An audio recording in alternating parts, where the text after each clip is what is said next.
Assalamualaikum warahmatullahi wabarakatuh. Perkenalkan, nama saya Muhammad Abdullah Juliansyah dari kelas 11 MIPA 2 Narapsan 20. Saya akan menjelaskan tentang bagian-bagian otak. Yang pertama adalah cerebrum, yaitu otak besar. Cerebrum mengisi bagian depan dan atas rongga tengkorak. Bagian luarnya tersusun dari atas substansi abu-abu yang disebut korteks cerebral. Korteks cerebral atau cerebral cortex adalah lapisan tipis sekitar 1-5 mm yang membungkus bagian otak besar atau cerebrum. Lapisan ini memiliki area permukaan yang luas. Oleh karena itu, korteks cerebral memiliki berat hampir dari setengah berat otak.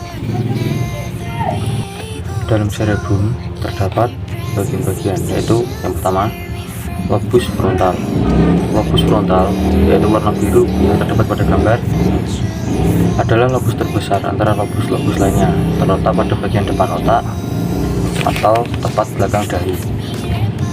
Lobus ini terdapat dalam membentuk karakteristik kepribadian seseorang. Selain itu, lobus ini pun bertanggung jawab dalam mengatur gerakan, penilaian, pengembangan keputusan, pemecahan masalah, spontanitas, dan perencanaan, kontrol impuls, serta memori manusia.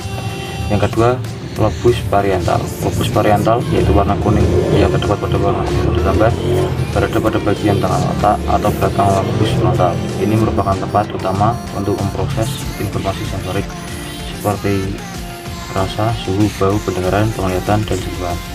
Lobus occipital. Lobus occipital warna merah muda pada gambar adalah lobus terkecil yang terletak di bagian bawah lobus parietal. Peran lobus ini yaitu membantu Anda memahami apa yang mata Anda lihat. Lobus occipital bekerja dengan sangat cepat dengan memproses informasi yang dikirim oleh mata, seperti memahami teks dalam buku atau gambar pada spanduk. Yang selanjutnya adalah lobus temporal.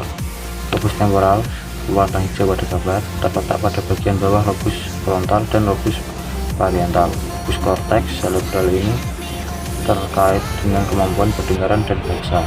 Bagian otak yang kedua adalah diencephalon, terletak di antara cerebrum dan otak tengah, tersembunyi di balik hemister cerebral. Bagian ini adalah meliputi talamus yang berfungsi menerima dan meneruskan impuls ke korteks otak besar, serta berperan dalam sistem kesadaran dan kontrol motor. Hipotalamus memiliki fungsi mengendalikan aktivitas sistem saraf otonom atau tak sadar, seperti mengatur frekuensi jantung, tekanan darah, dan lain-lain. Sebagai pusat pengatur emosi, mempengaruhi keseluruhan sistem endokrin hormon. Yang ketiga adalah sistem limbic-krenencephalon. Sistem limbic-krenencephalon adalah cincin struktur-struktur otak depan yang mengelilingi otak dan saling berhubungan melalui jalur-jalur neuron yang rumit. Berfungsi dalam pengaturan emosi, mempertahankan kelangsungan hidup, pola perilaku seksual, motivasi, dan belajar. Yang keempat adalah mesencephalon, otak tengah. Otak tengah adalah bagian otak pendek yang menghubungkan pons dan cerebellum otak kecil dengan cerebellum otak besar. Mesencephalon berfungsi sebagai jalur penghantar dan pusat refleks, serta meneruskan informasi penglihatan dan pendengaran. Otak tengah, spons medulla oblongata, disebut batang otak. Pons paroli, hampir seluruh bagiannya tersusun substansi putih yang berisi serabut saraf menghubungkan otak kecil kiri dan kanan, serta menghubungkan otak besar dan sumsum tulang belakang. Pons paroli berfungsi sebagai mengatur frekuensi dan kekuatan bernapas. Cerebellum, otak kecil yang terdapat pada gambar.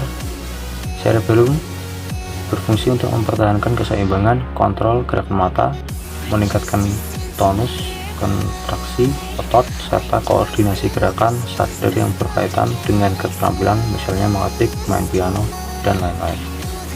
Medulla oblongata berfungsi dalam pengendalian frekuensi denyut jantung, tekanan darah, pernapasan, gerakan alat pencernaan makanan, menelan, muntah, sekresi kelenjar, dan lain-lain.